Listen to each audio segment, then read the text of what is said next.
अगला वर्ड है बच्चे डलसेट। देखो डलसेट का मतलब होता है जो चीज़ मधुर हो, मेलोडियस हो, मेलो हो या म्यूजिकल हो, ठीक है, जिसको हम लोग क्या बोलते हैं, मधुर या स्वीट एंड सूदिंग बोल सकते हैं। जैसा कि एक यहाँ पे इसका सिनोनिम लिखा हुआ है स्वीट। लेकिन बच्चे देखो इसके साथ कुछ और चीज़ें हैं जो आप प्लीज़ ध्यान रखिएगा। जैसे एक वर्ड है मेलो, अगर कभी मान लीजिए कि डलसेट का पूछता है आपसे सिनोनिम क्या होगा, सिमिलर वर्ड क्या होगा, तो मेलो हो सकता है। मान लीजिए मेलो न दे करके अगर आपके ऑप्शन में मेलोडियस दिया हुआ है तो ये भी ध्यान रखिएगा, मेलोडियस हो सकता है। एक वर्ड और बच्चे म्यूजिकल। म्यूजिकल जो है ये स्वीट के रेफरेंस में लिया जाता है, तो म्यूजिकल भी हो सकता है, ठीक है। अब ये खैर कॉमन वर्ड्स हैं, आप सभी लोगों को पता होगा, पहले से याद होगा। अब अगर इसके मैं अपोजिट वर्ड की बात करूं तो देखो अपोजिट वर्ड में बच्चे क्या क्या है, मान लीजिए कभी मेलोडियस दे दिया, म्यूजिकल दे दिया, डलसेट या स्वीट का अपोजिट आपसे पूछ ले तो ध्यान दीजिए ऑप्शन में हार्श भी दे सकता है, ठीक है, ऑप्शन में बिटर भी दे सकता है, मतलब कड़वाहट। अब यहाँ पे मधुर की बात कर रहे हैं तो इसका अपोजिट कड़वाहट ही होगा। और क्या हो सकता है जी, एक वर्ड है बच्चे कोर्स, ठीक है, होर्स, ये भी होता है HOARSC। अब देखिए दोनों में डिफरेंस कुछ भी नहीं है, कोर्स होर्स अभी याद हो गया होगा, राइम सा बन रहा है, राइट। यहाँ पे बस C है, यहाँ पे H है, इसको ध्यान रखिएगा, कोर्स हो गया आपका, होर्स हो गया। उसके बाद अगर मैं बात करूँ तो एक वर्ड है बच्चे काफ़ी पूछा जाता है, ग्रफ, GRUFF। ग्रफ वर्ड बहुत ही ध्यान से इसको याद करिएगा, बहुत अच्छा वर्ड है, ठीक है। ग्रफ मतलब भी क्या होता है, हार्श होता है, कटु होता है। और एक वर्ड और आप लिख सकते हैं यहाँ पे, ब्लंट लिख सकते हैं, ये भी इसका सिनोनिम होता है, थोड़ा सा मतलब दूर का है। एक होता है ना कि जो सिनोनिम होते हैं, मतलब मैं इधर की बात कर रहा हूँ सिनोनिम, यानी blunt, gruff, hoarse, coarse, bitter या हार्श, ठीक है, ये आपस में सिनोनिम है।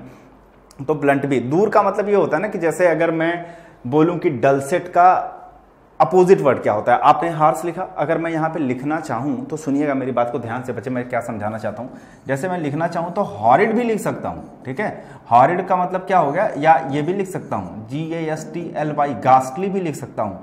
हम बच्चे टेरिबल भी लिख सकते हैं, लेकिन ऐसा नहीं है कि ये डलसेट यानी स्वीट के एंटेनिम नहीं है या उसका अपोजिट नहीं है, बिल्कुल है, लेकिन थोड़ा सा दूर का है। दूर का मतलब मैं समझाता हूं क्या है कि जैसे हार्श मधुर, मधुर का उल्टा हो गया कटु, ठीक है, कटु, कड़वाहट, ये अब उसका मतलब हो गया डरावना। अब लेकिन जो चीज़ डरावनी होती है तो ऑब्वियस सी बात है वो थोड़ी कड़वाहट उसमें होती है, थोड़ा सा कटु होता है। तो हम अगर थोड़ा दूर से रिलेट करें ना तो ये भी हो सकता है, लेकिन इतना दूर जाने की ज़रूरत नहीं है, राइट। तो वो जो पास के होते हैं ना उनका रेफरेंस ज़्यादा दिया जाता है। तो बच्चे अगर ये इसका उल्टा पूछे तो इनको ध्यान रखना है कि हार्श है, बिटर है, कोर्स है, होर्स है, ग्रफ है और ब्लंट है, डन। और अगर इसका वो पूछता है आपका सिमिलर तो ये हो जाएगा। नेक्स्ट पे आते हैं, इसको पहले तो पढ़ेंगे इंडाइक्टमेंट। इसको कुछ बच्चे इंडिक्टमेंट पढ़ सकते हैं, पढ़ने में भी सही लग रहा है, लेकिन वो ऐसा नहीं होता है, इंडाइक्टमेंट होता है। इंडाइक्टमेंट का मतलब होता है बच्चे अभियोग। अभियोग का मतलब होता है किसी पर आरोप लगाना। अभियोग का मतलब क्या होता है, आरोप लगाना। A formal charge or accusation of a serious crime और you can say charge of a misconduct, यानी जब इंसान कोई मिस्टेक करता है, गलती करता है, अपराध करता है, तो उसको लेकर के जो उस पर आरोप लगाया जाता है उसी को हम बोलते हैं भैया इंडाइक्टमेंट। ध्यान रखिएगा, बढ़िया वर्ड है। अब देखो एक्यूजेशन, ये तो बच्चे पहले से लिख दिया गया भाई, इसका सिमिलर वर्ड हो जाएगा। एक वर्ड और यहाँ पे बच्चे लिख सकते हैं हम लोग, एलिगेशन, ठीक है। एलिगेशन भी सबको पता है, एक्यूजेशन भी सबको पता है। ये वर्ड अगर नहीं पता है तो ये लिख लीजिए, इम्पीचमेंट। इम्पीचमेंट वर्ड बच्चे ध्यान रखिएगा, ठीक है, क्योंकि पहले से मैं तो इतना अंडरस्टूड करके चल रहा हूं कि एक्यूजेशन और एलिगेशन सारे बच्चों को पता होगा, ये इसके सिमिलर वर्ड्स हैं। अब भाई अगर इसके अपोजिट की मैं बात करूं, अगर इसका एंटोनिम, तो बच्चे एंटोनिम में एक लिख सकते हो तुम लोग, एब्सॉल्व, ठीक है, लिख लेना, बहुत पूछा जाता है। इसका मतलब क्या होता है, किसी को सजा न देना। यहाँ पे है भाई किसी को आरोप लगाना, इसको निर्दोष बोल सकते हैं हम, ठीक है। निर्दोष होने का मतलब किसी को सजा न देना, उस रेफरेंस में समझना, ठीक है। और क्या है, एक्विट, एक्विट लिख लो, एक्विट या एक्विटेड भी लिख करके आ जाता है, ठीक है। तो एब्सॉल्व लिख सकते हो बच्चे, एक्विट लिख सकते हो। अब ये तो खैर इजी है इसलिए मैं लिखना नहीं चाहता था। डिस्चार्ज शब्द आप लिख सकते हैं, ठीक है, तो डिस्चार्ज भी आप लिख सकते हैं। तो यहाँ पे बच्चे ध्यान से देखें, ये एलिगेशन हो गया, इम्पीचमेंट हो गया, एक्यूजेशन हो गया, एब्सॉल्व हो गया, एक्विट हो गया, ठीक है। एक्विट के साथ आपका ना एक बड़ा प्यारा सा वर्ड है, खैर मैं उसको भी लिख दूंगा अभी, और डिस्चार्ज हो गया। तो मैं यहाँ पे बोलूँ कि भाई क्या चीज़ है ऐसा याद करने लायक, तो बच्चे याद करने लायक में ये मैं कहूँगा याद कर लेना, ये भी याद कर लेना, बहुत पूछा जाता है। डिस्चार्ज तो सबको पहले से पता होगा। एक वर्ड है एक्सोनरेशन, एक्सोनरेशन वर्ड बच्चे ध्यान रखना, इसको बहुत पूछा जाता है, एक्सोनरेशन, ठीक है।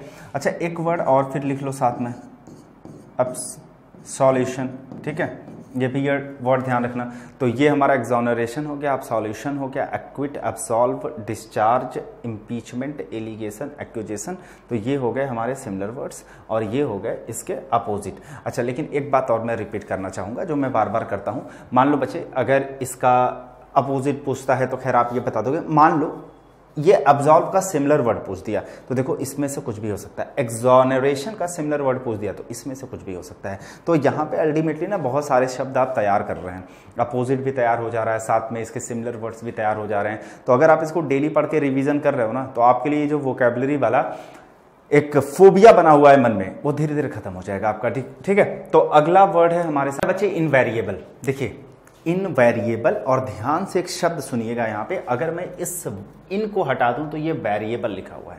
मैं आपसे पूछूं वेरिएबल का मतलब क्या होता है तो आप कहोगे सर वेरिएबल जिसमें बदलाव हो सकता है, ठीक है, जो चीज़ बदल सकती है। अब मैं ये बोलूं कि अगर मैं भाई इनवेरिएबल बोलूं फिर उसी का जस्ट अपोजिट आप कहोगे जिसमें सर किसी तरह का कोई बदलाव नहीं हो सकता, जिसमें कोई चेंजिंग नहीं हो सकती है। तो मतलब वो चीज़ हमेशा कांस्टेंट रहती है, मतलब अगर कोई चीज़ हमेशा एक जैसी है, राइट, कांस्टेंट है, तो क्या उसमें किसी तरह का कोई बदलाव हो सकता है? नहीं हो सकता, राइट। तो बच्चे उसी को इनवेरिएबल बोलते हैं। अगर मैं इसके सिनोनिम की बात करूं तो ध्यान से सुनिएगा, एक तो आपके सामने ही लिखा हुआ भाई कि इसका जो होता है वो कांस्टेंट होता है, ठीक है। तो कुछ और शब्दों के लिए आप तैयार हो जाइए, जैसे एक तो कांस्टेंट हो गया। अब जरूरी नहीं कि हमेशा एग्जामिनेशन कांस्टेंट पूछे, कभी कभी बच्चे स्टैटिक दे देता है। स्टैटिक के साथ एक काफ़ी फ्रिक्वेंटली पूछे जाने वाला वर्ड है परपेचुअल, ठीक है, परपेचुअल पूछ लेता है। परपेचुअल के साथ हम यहाँ पे हम अनब्रोकन भी लिख सकते हैं, ध्यान दीजिएगा। अनब्रोकन के साथ बच्चे हम यहाँ पे सीसलेस लिख सकते हैं, ठीक है, क्या लिख सकते हैं? सीसलेस, क्योंकि देखो यहाँ पे लिखा हुआ सीज, सीज मतलब होता है किसी चीज़ को रोकना, स्टॉप करना, प्रिवेंट करना, लेकिन मैं यहाँ पे लिख रहा हूँ सीसलेस, तो मतलब जो चीज़ रोकी नहीं जा सकती, जो चीज़ कांस्टेंट होती है, ठीक है, जो चीज़ बदली नहीं जा सकती, आप इसको भी लिख सकते हैं। उसके साथ बच्चे आप क्या लिख सकते हो? कुछ शब्द और हैं, जैसे एवर लास्टिंग आप लिख सकते हो, इटर्नल शब्द लिख सकते हैं आप।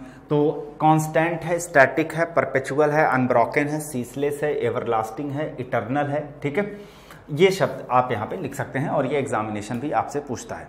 उसके बाद अगर बच्चे हम इसके एक वर्ड और लिखना हो लिख लो, क्योंकि बड़ा कॉमन वर्ड है, फ्रिक्वेंटली, ठीक है जी, फ्रिक्वेंटली ये लिख सकते हो।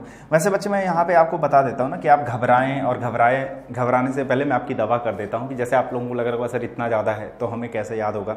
मैं बार बार एक ही चीज़ कहता हूँ कि अगर आप आँख, नाक, कान, मुँह खोल करके देखेंगे तो आपको इतना ज़्यादा नहीं दिखेगा, ये बहुत कम दिखेगा। कैसे? कौन सा ऐसा बच्चा है जो कॉन्स्टेंट नहीं जानता? कौन सा ऐसा बच्चा स्टैटिक नहीं जानता? अनब्रोकन नहीं जानता, ठीक है, फ्रिक्वेंटली नहीं जानता? मैं ऐसे शब्दों को ले रहा हूँ, मैं ऐसा बच्चा जो एसएससी की तैयारी कर रहा है और गधे से गधा मैं मान लेता हूँ उसको, ठीक है, उसे कुछ भी नहीं आता, लेकिन भाई अगर वो एसएससी की तैयारी कर रहा है तो ये शब्द एसएससी की तैयारी नहीं भी कर रहा है ना, तो ये ऐसे शब्द हैं जो वो पढ़ रहा है ना 6वीं 7वीं क्लास से, तो ये बार बार सुनते हुए आ रहा है, फ्रिक्वेंटली, अनब्रोकन, स्टैटिक, कांस्टेंट, ठीक है। तो उसके पास मैं मान लेता हूँ कि भाई एक तो परपेचुअल बच गया, जो कि भाई इतना कॉमन वर्ड है, ये सारे बच्चों को पता होता है। सीस वर्ड नहीं पता था तो देखो सीस पता चल गया तो सीसलेस हो गया। इटर्नल नहीं पता था, लो भाई इटर्नल हो गया, और एवर लास्टिंग हो गया, ठीक है। तो बच्चे अगर ढंग से देखा जाए तो यहाँ पे हमारे सामने जो दिख रहे हैं वो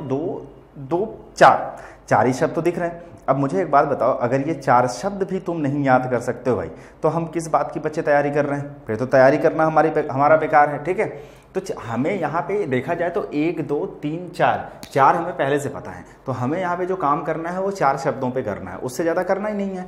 और अच्छा यहाँ पे एक वर्ड अगर मैं और लिखूँ जो कि पूछा जाता है कि कंटिन्यूअसली, अब अच्छा बताओ ये लिखने की ज़रूरत थी? आप कहोगे नहीं सर, क्या मैं पूछूँ ये किसी को नहीं पता था? ऐसा कोई बच्चा नहीं है जिसको नहीं पता था भाई। कंटिन्यूअली होता है, कंटिन्यूअसली होता है, ये भी इसका क्या होता है, ये भी बच्चों को पता है। तो बच्चे 3-4 शब्दों पर ही काम करना है, ठीक। अब अगर इसका एंटेनिम पूछेगा तो सर क्या पूछेगा? इसका एंटेनिम देखो पूछेगा, ये है कांस्टेंट, एवरलास्टिंग, अनब्रोकन, ठीक है। तो इसका हम लिख सकते हैं एक तो वेवरिंग, ठीक है, इंटरमिटेंटली ठीक है। इंटरमिटेंट का मतलब होता है रुक रुक कर, ठीक है। ये है कांस्टेंट, उसका उल्टा इंटरमिटेंट हो जाएगा, वेवरिंग हो जाएगा। अल्टर भी लिख सकते हैं, ALTER, ठीक है। इसको लिखना चाहो बेटा आप ऑकेजनली भी लिख सकते हो, तो इंटरमिटेंटली लिख सकते हैं आप, ठीक है। ऑकेजनली लिख सकते हैं आप। और अगर आप यहाँ पे इनवेरिएबल है तो इनवेरिएबल का उल्टा भी अगर आप लिखना चाहें तो वेरिएबल शब्द का भी प्रयोग आप कर सकते हैं, ठीक है। वेरिएबल इसका ऑब्वियस सी बात है उल्टा हो जाएगा, ठीक है। अच्छा, एक चीज आप और लिख सकते हो बच्चे, अनस्टेडी लिख सकते हो। स्टेडी मतलब क्या होता है, STEADY, इसका मतलब होता है स्थिर, मतलब जो चीज़ बदलती नहीं। देखो, अगर हम किसी चीज़ को स्टैटिक बोल रहे हैं, अगर हम किसी चीज़ को स्टडी बोल रहे हैं तो मतलब वो स्थिर है। और जो चीज़ स्थिर है, एक जैसा है, स्थिर होने का मतलब एक जैसा है, उसमें किसी तरह का कोई बदलाव नहीं होता है। और जो चीज़ अनवरत होती है, लगातार होती है, फ्रिक्वेंटली होती है, उसमें भी किसी तरह का बदलाव नहीं होता। तो ये सब सिनोनिम्स है भाई, ठीक है। अगर मैं बच्चे इसके एंटोनिम की बात करता हूँ ना, तो ये इसका उल्टा हो जाएगा। जैसे यहाँ पे हमने वेवरिंग लिख दिया, इंटरमिटेंटली लिख दिया, ऑल्टर लिख दिया, वेरिएबल लिख दिया, अनस्टेडी लिख दिया। और कोई ऐसा शब्द नहीं है भाई ना जो आपको पहले से पता नहीं होगा। इंटरमिटेंट कॉमन वर्ड है भाई, अल्टर पता होगा, वेरिएबल पता ही होगा, अनस्टडी पता होगा। वेवरिंग अगर मान लीजिए आपको नया लग रहा होगा तो जो कि नया नहीं है भाई, इसको मैं नया नहीं बोलूँगा, फिर आप उसको बच्चे लिख सकते हो, ठीक है। अगर आपके लिए नया है तो आप उसको लिख सकते हैं। अगर मैं यहाँ पे बात करूँ नेक्स्ट वर्ड की, देखो स्टबन दिया है। स्टबन शब्द ऐसा है कि जो हम लोग कई बार डिस्कस कर चुके हैं। जैसे जो इंसान जिद्दी होता है, डिफिकल्ट टू मूव, रिमूव और क्योर, ठीक है, उसको स्टबन। जैसे एक अगर मैं बच्चे का एग्जांपल ले लूँ, मैं बोलूँ ये बहुत ही जिद्दी बच्चा है या ये बहुत ही जिद्दी आदमी है, तो मतलब क्या है बच्चे, जिद्दी होने का मतलब ये हुआ कि वो लीनियंट नहीं है। जिद्दी होने का मतलब ये वो फ्लेक्सिबल नहीं है, ठीक है। तो हम यहाँ पे एक वर्ड जो एडमेंट लिखा हुआ है, ये तो चलो बिल्कुल सही है, एडमेंट वर्ड, ठीक है। एक प्यारा सा बच्चे वर्ड है ना टीनेसियस, इसके लिए हम यूज करते हैं टीनेसियस। टीनेसियस के साथ एक प्यारा शब्द है इनफ्लेक्सिबल। खैर इसको प्यारा नहीं बोलूंगा मैं, माफ करिएगा, ये कॉमन वर्ड है भाई। जिसको मैं प्यारा शब्द बोलता हूँ ना, इसका मतलब ये नहीं कि मुझे उससे प्यार है या वो बहुत ऐसा शब्द है जिसे भर भर के प्यार देना चाहिए। जब मैं प्यारा शब्द बोलता हूँ तो प्यारे का मतलब ये होता है कि वो बढ़िया वर्ड है, ठीक है। तो मैं अगर इसको प्यारा नहीं बोल रहा हूँ तो इसका मतलब नहीं मुझे इससे नफरत है, इसका मतलब ये कि बहुत कॉमन वर्ड है, मतलब सबको पता होता है। तो टीनेसियस शब्द को बच्चे ध्यान रखना है आपने। और साथ में एडामेंट बड़ा प्यारा शब्द है भाई, उसको भी ध्यान रखिएगा। और उसके साथ ये जो वर्ड है ना स्टबन, इसको प्यारा ही बोलिए या नहीं बोलिए चलेगा, क्योंकि भाई वो शब्द बहुत बार एग्जामिनेशन में पूछा गया है, तो यूजुअली वो बच्चों को जो है ना वो पता होता है। तो एडामेंट, टीनेसियस और इनफ्लेक्सिबल, ठीक है बच्चे। तो अपना नोट्स वगैरह बनाते रहना तुम लोग। और एंटेनिम की अगर हम बात करें तो एंटेनिम भी लिख लो। जैसे एंटेनिम में क्या लिख सकते हैं बच्चे, सबमिसिव लिख सकते हैं, ठीक है। और सबमिसिव के साथ बात करें हम लोग मॉडेस्ट वर्ड का प्रयोग कर सकते हैं। मॉडेस्ट के साथ हम बच्चे प्लायंट वर्ड का यूज़ कर सकते हैं, ठीक है। और अमेनेबल शब्द का यूज़ हम कर सकते हैं। तो सबमिसिव हो गया, मॉडेस्ट हो गया, प्लायंट हो गया, अमेनेबल हो गया, ये सब इसके अपोजिट हो जाएंगे। कैसे, जैसे ये हो गया जिद्दी। जिद्दी वो इंसान होता है भाई, मतलब जो इनफ्लेक्सिबल हो, मतलब जो लीनियंट ना हो, मतलब एक तरीके से किसी चीज पे अड़ गया तो फिर मानने के लिए तैयार ना हो, ठीक है। तो उसका उल्टा सबमिसिव हो जाएगा। सबमिसिव का मतलब बच्चे ना, जैसे सबमिसिव का मतलब तो डरपोक भी होता है, जो लोग थोड़े कावर्ड होते हैं, दब्बू होते हैं, ठीक है, उनको बोलते हैं। तो सबमिसिव का मतलब थोड़ा सा मॉडेस्ट भी होता है। सबमिसिव का मतलब क्या होता है भाई, मॉडेस्ट। ये सब आपस में सिनोनिम्स है ना। तो मॉडेस्ट का मतलब ऐसा हो गया बच्चे जो थोड़ा सा नम्र होते हैं। अगर उनको कन्विंस करो, इन्फ्लुएंस करो, अगर कोई चीज़ समझाओ तो मान जाते हैं, वो हठी नहीं होते हैं। तो हम उनको सबमिसिव बोल सकते हैं, मॉडेस्ट बोल सकते हैं, प्लायंट बोल सकते हैं, अमेनेबल। अमेनेबल जो थोड़े फ्रेंडली होते हैं, क्योंकि अगर इंसान थोड़ा फ्रेंडली होगा ना भाई, तो वो क्या होगा कि कुछ भी बोलोगे तो वो फ्लेक्सिबल होते हैं, वो मान जाते हैं। जैसे अगर हम यहाँ पे लिखना चाहें तो हम फ्लेक्सिबल भी लिख सकते हैं, ठीक है, क्योंकि वहाँ पे हम बात क्या कर रहे हैं बच्चे, इनफ्लेक्सिबल। तो यहाँ पे क्या हो जाएगा आपका, फ्लेक्सिबल हो जाएगा। तो कभी भी स्टबन का अपोजिट पूछे तो इसको ध्यान रखना है, कभी अगर सिमिलर वर्ड्स पूछे तो उनको ध्यान देना है। अगर मान लेते हैं कि यहाँ पे कभी सबमिसिव का सिमिलर वर्ड पूछ दिया तो ये सब देखो हो गया, कभी फ्लेक्सिबल का सिमिलर वर्ड पूछ दिया तो ये सब हो गया, कभी प्लायंट का पूछ दिया तो ये सब हो गया। तो बच्चे आप ऐसे इसको मत देखो, ऐसे ना सीधे मत देखो कि स्टबन का ये हो गया, सिमिलर ये हो गया, अपोजिट सिमिलर पूछेगा वो याद करना है, अपोजिट पूछेगा वो याद करना है। इसको सिर्फ ध्यान रखो, इसको 2-4 बार पढ़ो और दिमाग में सेट करो कि यहाँ रटने नहीं आया है। अगर मान लो स्टबन पूछ रहा है हमसे, अगर उसका अपोजिट पूछा तो ये शब्द हो गए। मान लो कभी सबमिसिव पूछ दे तो इसको पर्टिकुलर एक वर्ड को लेकर के मत चलो। देखो कितना कुछ तैयार हो रहा है। एग्जामिनेशन कभी इटर्नल पूछ दिया, एग्जामिनेशन कभी मॉडेस्ट पूछ दिया, एग्जामिनेशन कभी एमेनेबल पूछ दिया। तो देखो यहाँ पे कितने शब्द लिखे हुए हैं और यही घुमा फिरा करके आपसे ये पूछा करते हैं। तो आप बस थोड़ा मेंटली स्ट्रांग रहो ना, और इन चीज़ों को बस पढ़ करके रिवाइज करते रहो। देखो कि एक बार दिमाग में सब कुछ नाचने लग जाएगा। ज़्यादा नहीं यार, 2 महीने का बात है, मैं 2 महीने बहुत ज़्यादा बता रहा हूँ। 1 महीने का ढंग से तुम वोकैबुलरी पढ़ लो ना, तुम देखोगे कि मोस्ट ऑफ द वर्ड्स हैं वो रिपीटेड वर्ड्स हैं, और आपको फिर उतनी मेहनत नहीं करनी पड़ रही है जितनी आपने 1 महीने करी। फिर आप देख रहे हो कुछ नए वर्ड्स आंखों में दिखे, ठीक है, हाँ यार ये होगा, बाकी पुराने वर्ड्स रिपीट हो रहे हैं और वो नए वर्ड्स भी फिर पुराने हो जाएंगे। तो क्या है कि आपको थोड़ा सा ना मतलब इंटरेस्ट के साथ पढ़ना शुरू करिए, ठीक है। जितना इंटरेस्ट लेंगे उतना ही मज़ा आएगा। अगर उसको बोझ की तरह पढ़ेंगे, वोकैबुलरी कैसे याद करें, फिर मज़ा नहीं आएगा, दबते चले जाओगे। और एक बार ऐसा दलदल बना लोगे ना खुद की सोच से कि उसमें धंसने के बाद उबरना मुश्किल हो जाएगा, समझ रहे हो। तो प्यार से पढ़ो, इंटरेस्ट लेके पढ़ो, बहुत मज़ा आएगा। अगला शब्द देखो, वर्ड है बच्चे कॉलोशल। देखो कॉलोशल का मतलब होता है अति विशाल, बहुत बड़ा, ठीक है। Extremely large or great. तो इसका जो सिमिलर वर्ड होगा या सिनोनिम जो होगा पूछा जाता है जाइगेंटिक। बहुत पूछा गया है जाइगेंटिक। अच्छा, कुछ लोग इसको गलत प्रोनाउंशिएट करते हैं, जैसे गाइगेंटिक पढ़ लेंगे, जाइजेंटिक पढ़ लेंगे, लेकिन वो जाइगेंटिक होता है, ठीक है। तो यहाँ पे अगर इसके सिमिलर वर्ड की बात करें तो बच्चे बहुत सारे सिमिलर वर्ड हैं इसके जो बहुत पूछे जाते हैं। जैसे एक आपका इमेंस हो गया, ठीक है, ये भी बहुत पूछा जाता है। उसके साथ अगर मैं शब्द की बात करूँ, इनॉर्मस वर्ड काफ़ी पूछा जाता है। इनका भी मतलब होता है एक्सट्रीमली लार्ज, बहुत विशाल। और एक वर्ड है जी मैमथ, ठीक है, मैमथ वर्ड ध्यान रखिएगा, ये भी बहुत पूछा जाता है। मैमथ के बाद अगर हम लोग बच्चे बात करें तो हम एक्सटेंसिव भी लिख सकते हैं इसके लिए, एक्सटेंसिव।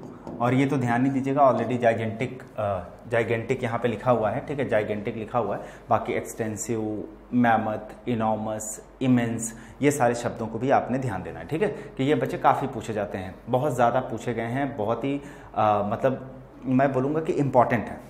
और ये भी ध्यान दीजिएगा जो भी वर्ड्स मैं यहाँ पे लिखता हूँ वो सारे के सारे वर्ड्स बहुत इंपॉर्टेंट होते हैं और बहुत ही फ्रिक्वेंटली आपके एग्जामिनेशन के अंदर पूछे गए शब्द होते हैं, ठीक है।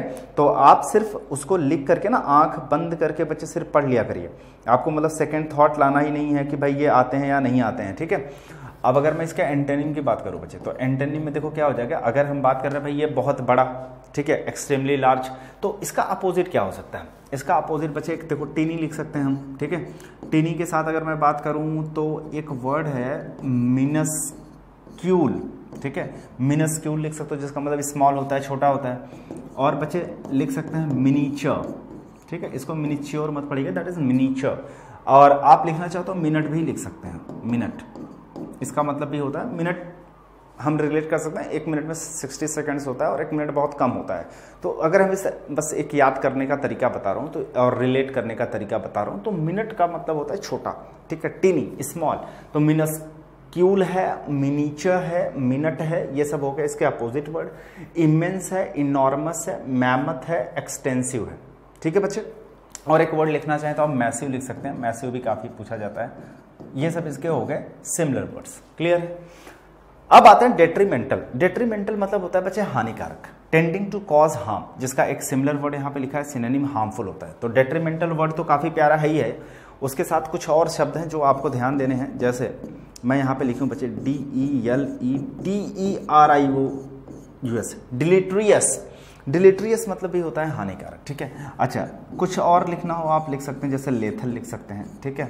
यहाँ पे बच्चे फैटल लिख सकते हैं। जैसे फैटल मतलब आप देखोगे कि भाई घातक होता है, लेथल मतलब घातक होता है। तो जो चीज़ बच्चे घातक होती है ना वो चीज़ हानिकारक होती है, ठीक है। तो हम यहाँ पे लिख सकते हैं कि भाई डिलीट्रियस हो गया, लेथल हो गया, फैटल हो गया।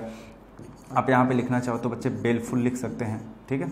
उसके साथ एक वर्ड है कैलामिटस, विरुलेंट, ठीक है। विरुलेंट के साथ बच्चे हम लिख सकते हैं मलाइन, ठीक है, मलाइन। एडवर्स लिख सकते हो आप। एडवर्स मतलब क्या होता है, विपत्ति होता है। तो विपत्ति मतलब क्या हो गया, विपत्ति अगर होगी तो मतलब वो आपको हार्म ही तो करेगी। अगर आप किसी तरह की कोई चीज़ घातक है या किसी तरह की कोई विपत्ति है, आपदा है, मुसीबत है, तो वो हार्मफुल ही तो होगी, ठीक है। तो एडवर्स लिख सकते हो आप। एडवर्स के साथ बच्चे अगर हम लोग बात करें, भाई एक शब्द कोई और ऐसा है कि जो एग्जामिनेशन पूछता है और हम लिख सकते हैं, ठीक है। मलाइन हो गया, एडवर्स हो गया, विरुलेंट हो गया, कैलामिटस हो गया, बेलफुल, फैटल, लीथर। अच्छा जी, एक वर्ड और लिख ही लो बच्चे, परनीसियस। परनीसियस वर्ड काफ़ी अच्छा है, पूछा जाता है। Pernicious, PERNICIOUS। अब यहाँ पे मैं आपको बोलूँगा कि भाई आपने पहली बात तो घबराना नहीं है। दूसरी बात, ऐसे कौन कौन से वर्ड्स हैं जो आपको पहले से पता हो गए बच्चे? लेथल, फैटल, ठीक है, ये आपको पहले से पता होने चाहिए।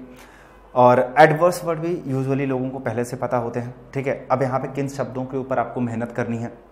अगर आप मेरे इस पूरे सीरीज़ को, जो वोकैबुलरी का सीरीज़ मैं चला रहा हूँ, अगर आप डे 1 से फॉलो कर रहे हो तो आपको ध्यान होगा, अगर मैं कैलामिटस वर्ड की बात करूँ, विरुलेंट वर्ड की बात करूँ, बच्चे बेलफुल वर्ड की बात करूँ, और साथ में मलाइन की बात करूं, ये ऑलरेडी हम लोग डिस्कस कर चुके हैं, पहले से ही डिस्कस्ड है। तो अगर मैं बोलूं यहाँ पे नए के नाम पे क्या है, तो नए के नाम पे ये 2 शब्द हैं जो आपको यहाँ पे थोड़ा सा याद करना पड़ेगा। ये परनीसियस वर्ड हम लोगों ने पहले नहीं लिखा था, ठीक है। डिलीट्रियस वर्ड बच्चे पहले मैंने नहीं लिखा था। अब बाकी जितने भी शब्द यहाँ पे हैं, ध्यान से देखें आप, सारे शब्दों को मैं ऑलरेडी लिख चुका हूँ, ठीक है। सारे के सारे वर्ड्स ये लिखे जा चुके हैं। तो भाई यहाँ पे आप देखो तो आपके लिए नए के नाम पे 2 है, एक तो डिलीट्रियस है और जो दूसरा वर्ड है बच्चे वो क्या है? परनीसियस है, ठीक है। अच्छा, अब अगर बात करते हैं इसके एंटोनिम। एंटोनिम में देखो, अगर मैं बोलूँ, मैंने पहले क्या आपको बताया था, एक वर्ड था बच्चे होलसम। होलसम ये पूछा जाता है। अच्छा, अगर नया लिखने की एक कोशिश करूं तो बिनाइन लिख दूंगा।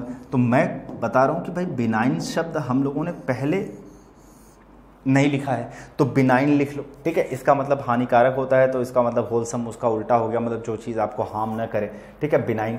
अगर आप लिखना चाहें तो बच्चे यहाँ पे फेवरेबल भी लिख सकते हैं, ठीक है, फेवरेबल, तो आप ये भी लिख सकते हैं। तो फेवरेबल हो गया, बिनाइन हो गया, होलसम हो गया, ठीक है। और बच्चे यहाँ पे आप लिखना चाहें तो मतलब वो खैर लिखने की ज़रूरत नहीं है, फिर भी मैं वो बच्चे जो मान लो बिगिनर हैं, पहली बार तैयारी कर रहे हैं, तो मैं उनके लिए लिख दे रहा हूँ। जैसे यहाँ पे बच्चे आपने क्या लिखा था? आपने हार्मफुल लिखा था, ठीक है, यही चीज़ आपने लिखी है हार्मफुल। तो हार्मफुल का अपोजिट में बात करूँगा तो हार्मलेस हो जाएगा, ठीक है। अब जो बच्चा काफ़ी टाइम से तैयारी कर रहा है तो उसके लिए ये शब्द तो कुछ नहीं है भाई, ये लिखने की ज़रूरत नहीं है, लेकिन फिर भी मैं उनको भी थोड़ा सा उन शब्दों को भी कवर करने की कोशिश कर रहा हूँ जो बिल्कुल बिगिनर बच्चा है, पहली बार से पढ़ रहा है, तो उसको भी समझने में चीज़ें आसान हो। तो बच्चे यहाँ पे होलसम सही है। अगर मैं बात करूँ, ईजी है, फेवरेबल ईजी है, हार्मलेस ईजी है, ठीक है। यहाँ पे अगर कोई एक वर्ड ऐसा है जिस पे आपको 2-4 बार ध्यान देने की जरूरत है, बिनाइन, जो कि ईजी वर्ड है, ठीक है, आप पढ़ोगे आपको आ जाएगा अगर आप बिगिनर हो, ठीक है। बाकी पहले से तैयारी कर रहे हो तो ये शब्द आपको पहले से पता रहे होंगे। नेक्स्ट वर्ड की तरफ बढ़ते हैं बच्चे, अगला है हेरल्ड। का मतलब होता है बच्चे सूचना देना। हेरल्ड का मतलब होता है सूचना देना, जैसे आपने देखा होगा ना, बोलते हैं हम इंडिकेशन देना, ठीक है, या कोई साइन, राइट। जैसे आप साइन बोर्ड वगैरह देखते होंगे आप, जब कहीं पे आप सफ़र करते होंगे, तो उसे हम बोलते हैं हेरल्ड, मतलब be a sign that something is about to happen, ठीक है। ऐसी कोई मतलब जो साइन मिलना या किसी तरह की कोई इन्फॉर्मेशन मिलना, या बच्चे आप कह सकते हो किसी तरह की कोई इंडिकेशन मिलना जिससे ये लगे कि भाई कुछ होने वाला है, तो उसे हम बोलते हैं हेरल्ड। तो हेरल्ड का एक तो यहाँ पे क्लैप लिखा हुआ है, साथ में बच्चे आप एक लिख लीजिएगा इंडिकेशन लिख लीजिएगा, और इंडिकेशन के साथ आप यहाँ पे शाइन लिख सकते हैं, ठीक है, जो कि इजी है। साथ में आप एक वर्ड लिखिएगा हार्बिंजर, ठीक है, BINGER, तो हार्बिंजर लिख सकते हो आप, राइट। तो यहाँ पे शाइन और इंडिकेशन की बात करूँ तो आपको पहले से पता होगा, तो हार्बिंजर वर्ड बच्चे आपने ध्यान देना है। अगर इसका एंटोनिम की बात करूँ तो इसका एंटोनिम क्या होता है? कंसील लिख सकते हैं, ठीक है। कंसील मतलब होता है बच्चे हाइड, यानी छिपाना, क्योंकि ये अगर कोई चीज़ आप इंडिकेट करते हैं, किसी चीज़ का साइन मिलता है या हार्बिंजर बोलते हैं, तो वो चीज़ हमें क्या होती है? ओपन रहती है, मतलब उससे हमें कुछ चीज़ों के बारे में पता चलता है कि ऐसा होने वाला है, ठीक है। लेकिन कंसील क्या होता है? उसका उल्टा, मतलब चीज़ को छिपाना। यहाँ हमें यहाँ छिपाने का सेंस नहीं है, यहाँ पे हमें भाई इंडिकेशन और साइन से चीज़ें पता चलती है, उसका अपोजिट हाइड हो जाएगा, कंसील हो जाएगा, राइट। इनसेसेंटली लिखा हो बच्चे, इनसेसेंटली का मतलब होता है निरंतर, निरंतर यानी विदाउट इंटरप्शन, कॉन्स्टेंटली, ठीक है। तो कंटिन्यूअसली तो हो जाएगा, ठीक है, इंसेसेंटली का मतलब निरंतर होता है। अब कंटिन्यूअसली लिख सकते हो आप, कंटिन्यूअली लिख सकते हो आप, कंटिन्यूअस लिख सकते हो आप, उसके साथ मैंने बच्चे आपको बताया था जैसे एवर लास्टिंग लिख सकते हो आप, ठीक है। कांस्टेंट लिख सकते हैं आप, इसका सिमिलर वर्ड, कांस्टेंट के साथ स्टैटिक लिख सकते हैं आप, ठीक है। तो ये कांस्टेंट हो गया, स्टैटिक हो गया। कुछ और लिख देता हूँ मैं, जैसे इटर्नल मैंने आपको बताया था, इटर्नल लिख सकते हो आप। यहाँ पे बच्चे सीसलेस लिख सकते हैं, सीसलेस के साथ अगर अपन बात करें, अनब्रोकन लिखना चाहें तो आप अनब्रोकन लिख सकते हैं, क्योंकि भाई जो चीज निरंतर है वो टूटेगी नहीं, निरंतर। जो चीज ब्रेक हो गई वो निरंतर तो नहीं होगी, वो चीज तो कांस्टेंट नहीं रहेगी। तो अनब्रोकन आप लिख सकते हो। उसके साथ आप क्या लिख सकते हो बच्चे, यहाँ पे एवरलास्टिंग आपने लिख दिया। तो परपेचुअल वर्ड एक पूछा जाता है काफ़ी, परपेचुअल ये लिख सकते हैं। बहुत इंपॉर्टेंट वर्ड है बच्चे, इसको ध्यान दीजिएगा, ये परपेचुअल वर्ड बहुत ज़्यादा इंपॉर्टेंट है। मतलब मैं अगर ये बात करूँ, अनब्रोकन उतना ज़्यादा इंपॉर्टेंट नहीं है, लेकिन परपेचुअल बहुत इंपॉर्टेंट है, ठीक है। तो कंटिन्यूअसली हो गया, एवरलास्टिंग, कांस्टेंट, स्टैटिक, इटर्नल, सीसलेस। सीस मतलब रोकना होता है, और यहाँ आपने सीसलेस लिखा हुआ है तो मतलब निरंतर आप इसमें ले सकते हैं। उसके साथ एक वर्ड है फ्रिक्वेंटली, ईजी वर्ड है। अगर मैं ये कलर चेंज करके लिख दिया तो इसका मतलब ये नहीं कि ये बहुत इंपॉर्टेंट है यार, मतलब इंपॉर्टेंट तो है, लेकिन मतलब ऐसा नहीं है कि ये डिफिकल्ट है, मतलब वो कहने का मतलब था मेरा। परपेचुअल शब्द आपने ध्यान रखना है, ठीक है। तो ये तो इंसेसेंटली हो गया बच्चे, इसके सिमिलर वर्ड। अब बात आती है सर इसका एंटोनिम क्या होगा। एंटोनिम बच्चे देखो क्या हो जाएगा इसका, इंटरमिटेंट हम लिख सकते हैं, इंटरमिटेंट लिख सकते हो आप। इंटरमिटेंट मतलब होता है रुक रुक करके, ठीक है। आप लिखना चाहें तो ऑकेजनली लिख सकते हैं, ऑकेजन या ऑकेजनली। ऑकेजनली एडवर्ब हो गया, ठीक है। ऑकेजन हमारा नाउन हो गया। तो इसका ऑकेजन, ऑकेजन क्या होता है, जैसे आप एनिवर्सरी के ओकेजन पे आए, आप दिवाली के ओकेजन पे आए, आप होली के ओकेजन पे आए, तो ओकेजन मतलब हो गया बच्चे, ओकेजन बहुत फ्रिक्वेंटली नहीं होता, ओकेजन कभी कभार होता है किसी चीज़ का, ठीक है। तो उस रेफरेंस में लिया गया है, क्लियर। अब यहाँ पे जैसे हम लिख लें वेवरिंग, मैंने आपको बताया था, ठीक है। यहाँ पे जैसे हम लिख लें बच्चे अनस्टडी, मैंने ये भी आपको बताया था। जैसे ये कांस्टेंट होता है तो ये क्या होती है, स्टडी होती है, कोई चीज़ स्थिर होती है, एक समान होती है, बदलती नहीं है, ठीक है, निरंतर चलती रहती है। तो ये अनस्टडी हो जाएगा। तो अनस्टडी है, वेवरिंग है, ऑकेजनली है, इंटरमिटेंट लिखें या इंटरमिटेंटली लिख लें, तो ये उसका अपोजिट वर्ड हो जाएगा। वो चीज़ें कभी कभार होती हैं, रुक रुक करके होती हैं, इरेगुलर रहती हैं, ठीक है, फ्रिक्वेंटली नहीं होती, लेकिन ये चीज़ें कंटिन्यूअसली होती हैं, फ्रिक्वेंटली होती हैं। तो ये इसके सिमिलर वर्ड हैं, सिनोनिम्स हैं, और आपने ध्यान रखना बच्चे ये इसका अपोजिट वर्ड है, ये पूरा का पूरा अपोजिट वर्ड है, राइट। अब पूरी बातें अगर याद होगी तो एग्जामिनेशन कुछ भी पूछे, कभी एवरलास्टिंग करके पूछे उसका सिमिलर वर्ड, तो भाई ये है हमारे पास। अगर कभी इंटरमिटेंट का सिमिलर वर्ड पूछे तो ये है हमारे पास। कभी मान लीजिए इसका अपोजिट पूछे तो ये है हमारे पास। कभी इसका अपोजिट पूछे तो ये है हमारे पास। तो कितने शब्द चाहिए, यही सब घुमा फिरा के एग्जामिनेशन पूछता है, और इन्हीं चीज़ों को बच्चे आपने तैयार रखना है। तो नेक्स्ट वर्ड पे आते हैं बच्चे, अगला वर्ड है बच्चे वेरासिटी। देखो वेरासिटी का मतलब होता है सच्चाई, सच्चाई यानी conformity to facts, accuracy, truth, right. तो आप इसको लिखना चाहो तो आप ट्रुथ भी लिख सकते हैं, और ट्रुथ के साथ आप बच्चे लिख सकते हैं यहाँ पे रेक्टिट्यूड, ठीक है। और ऑथेंटिसिटी आपने सुना ही होगा, ऑथेंटिसिटी, जैसा कहता है ना इस प्रोडक्ट मुझे चाहिए, मतलब ये प्रोडक्ट जो मैं ले रहा हूँ ये ऑथेंटिक होना चाहिए। ऑथेंटिक होने का मतलब बच्चे कन्फर्मिटी टू फैक्ट्स, मतलब जो इसके फैक्ट्स हैं वो बिल्कुल जेन्युइन होने चाहिए, ठीक है, सही मायने में ओरिजिनल होने चाहिए। तो अगर मैं रेक्टिट्यूड की बात करूँ, अगर मैं ट्रुथ की बात करूँ, अगर मैं ऑथेंटिसिटी की बात करूँ, और साथ में अगर बच्चे मैं इंटेग्रिटी की बात करूँ तो आप वो भी लिख सकते हो, ठीक है। यहाँ पे आप लिखना चाहो तो इंटेग्रिटी शब्द का भी प्रयोग कर सकते हैं। तो इंटेग्रिटी, ट्रुथ, रेक्टिट्यूड, ऑथेंटिसिटी, ठीक है, ऑनेस्ट, ये सारे के सारे हो गए इसके सिमिलर वर्ड। अगर मैं बात करूं बच्चे यहाँ पे डिसीट शब्द की, अगर मैं बात करूं यहाँ पे डिसऑनेस्ट शब्द की, ठीक है, तो ये सब इसके क्या हो जाएंगे, अपोजिट वर्ड हो जाएंगे। तो ये हमारा रेक्टिट्यूड हो गया, ध्यान दीजिएगा बच्चे, प्यारा वर्ड है रेक्टिट्यूड। उसके बाद मैं बात करूं इंटेग्रिटी, अच्छा शब्द है। इन दोनों शब्दों को ध्यान दीजिएगा, क्योंकि अगर बात करते हैं ट्रुथ और ऑथेंटिसिटी की तो ये बहुत ही कॉमन वर्ड है, जो कि आपको पहले से पता है कि ऑथेंटिक हम बोलते हैं, जेन्युइन हम बोलते हैं, ट्रुथ हम बोलते हैं, भाई वो तो इजी वर्ड है। लेकिन बच्चे इंटेग्रिटी की अगर मैं बात करूं तो प्यारा वर्ड है, अगर मैं रेक्टिट्यूड की बात करूं वो भी प्यारा वर्ड है, ठीक है। अगर आप नेक्स्ट पे आते हैं बच्चे, लिखा है एक्यूट्रेमेंट्स, ठीक है, इसको देखिए ध्यान से पढ़ें, एक्यूट्रेमेंट्स, एक्यूट्रेमेंट्स पढ़ा है, ठीक है, इसको फ्लो में अकाउंट मत पढ़ लीजिएगा, दैट इज एक्यूट्रेमेंट्स। एक्यूट्रेमेंट का मतलब होता है बच्चे साज सामान, मैं समझा देता हूं, जिसको हम स्टफ बोलते हैं। जैसे अगर ड्रेस है या कोई इक्विपमेंट है, ध्यान से सुनना, कोई ड्रेस है या इक्विपमेंट है, उसमें जो एडिशनल आइटम होता है उसी को हम क्या बोलते हैं, एक्यूट्रेमेंट। तो an additional item or of dress or equipment is called accoutrement. तो एक वर्ड यहां पे दिया गया है बच्चे, पैराफेनेलिया। पैराफेनेलिया, पैराफेनेलिया का मतलब क्या होता है, एडिशनल आइटम, किसी इक्विपमेंट में या ड्रेस के लिए या किसी भी चीज का जो एडिशनल आइटम होता है उसी को हम पैराफेनेलिया बोलते हैं। उसके साथ अगर हम बच्चे बात करें एपैरेटस, ठीक है, ये होता है, और एक आप लिख सकते हैं स्टफ। तो यहाँ पे इसके अगर मैं अपोजिट वर्ड की बात करूँ तो यहाँ पे अपोजिट वर्ड का आपको कंसर्न बेटा नहीं लेना है, क्योंकि अपोजिट वर्ड इतना पूछा नहीं जाता है। आप बस इसको ध्यान रखिएगा, पैराफेनेलिया, ठीक है, ये शब्द बहुत अच्छा है। और इसमें एक चीज़ जो मैं अपनी तरफ से बोलूँगा कि आपको नोटिस करने की ज़रूरत है, वो ये स्पेलिंग, PARA पैरा, PHER पैराफेर, ऐसे याद कर लेना, पैराफेर नेलिया, इसको ऐसे डिवाइड करके पैराफेनेलिया।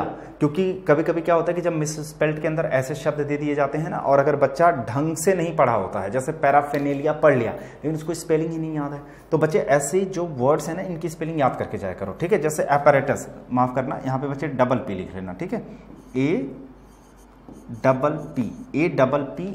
APPARATUS, एपैरेटस हो गया आपका, ठीक है, ये ध्यान रखना, क्योंकि ये भी अच्छा वर्ड है, स्पेलिंग भी इसमें लोग मिस्टेक करते हैं। और स्टफ तो बच्चे तुम्हें पता ही होगा, और ये शब्द जो लिखा है इसको तो ध्यान ही रखना, ठीक है।